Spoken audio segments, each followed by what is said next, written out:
the story. Looking at a little background of this one, which is one of my favorites, but Kate Hankey is the writer of the poetry behind this.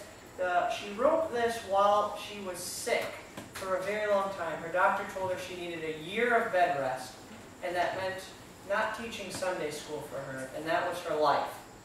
And so that was really hard for her, so during this time she wrote another poem which became another hymn, and then she also wrote I Love to Tell the Story, and I think it was really fitting as she got to go back 2 months early. She only had to spend 10 months in bed, but she got to go and tell the story to all the new generations that were coming up through her church.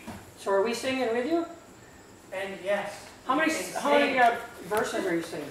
We're going to sing 4 verses. Oh, well, in the Black Book, on page 89, they have 3 verses, so you might have to carry them.